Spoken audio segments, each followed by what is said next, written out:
welcome back to the channel. I hope that this will be awareness, because awareness is a way to change your life.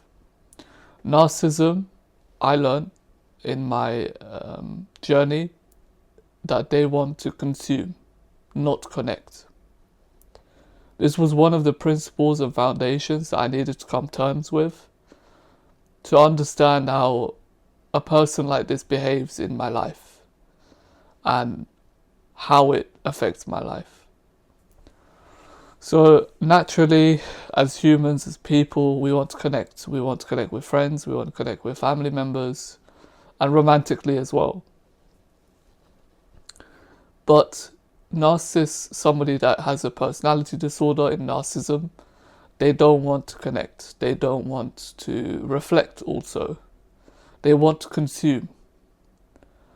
And part of that consumption has to do with obsession. So they are very, very obsessed with how they want things and imagine things and have fantasies of things. We all have fantasies to a degree. However, the narcissist lives in a lifestyle where they want their fantasies to become true no matter what happens. I prefer to focus on myself before I focus on other people. Always, that's been a principle in my life. It's no surprise that Michael Jackson made a song about the man in the mirror, and he was asking for him to change his ways. That it's not any clearer. That if you want to change the world, you must first look at yourself.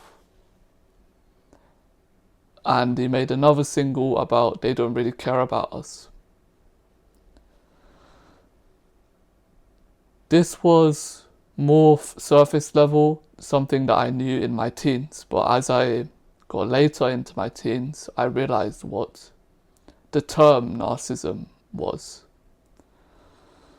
And it gave me much more of a deeper outlook. I'm probably in the 0.1%, 0.01% of the population that knows how the world gets affected when there's narcissists, and the depth of this topic. It's changed my worldview.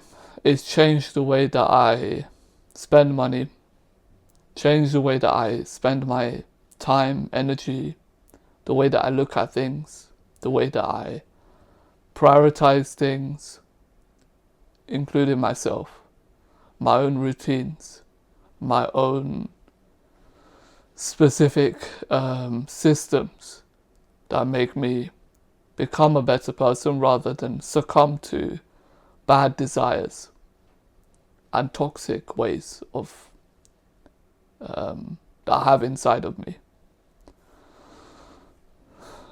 You have to be okay with weaknesses. You have to be okay with failure. There's no two ways about it. You have to be... Most of us are resilient. The ones that do go through narcissism, that are not, they don't have a narcissistic personality disorder. Most of us are really resilient. That's for sure. But there is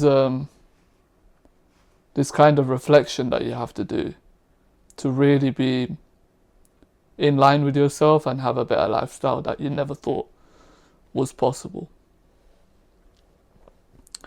I just saw a new Dr Ramani video. If you don't watch her, she's a therapist, probably in the 1% of all therapists that I saw on YouTube. I recommend you watch her. She is one of the leading experts in the field, and I've seen some leading experts in the field already, but there was very few that I saw was able to talk very well and able to consider the topic deeply instead of being very, very sided. Many of us that go through something like this, we are very emotional, and we let our agenda be the deciding factor of whatever that we put out on this topic. Some of us are very angry. Some of us call these kinds of people demons. And we are very, very hurt. We're very some of us want to seek revenge, you know. Some of us are angry, tired, frustrated, and it's getting the best of us. And she's one of the people that keeps it level. There's a new movie coming out that is on the topic of narcissism. It's called You Are Dating a Narcissist. And she interviews on her channel a woman called Anne-Marie Allison. And you can look it up on YouTube. They talk about the depth of the film that is coming out. And the premiere has come out, so soon the film will come out. I don't know if it's released just yet, of releasing this video. But I recommend you check it out.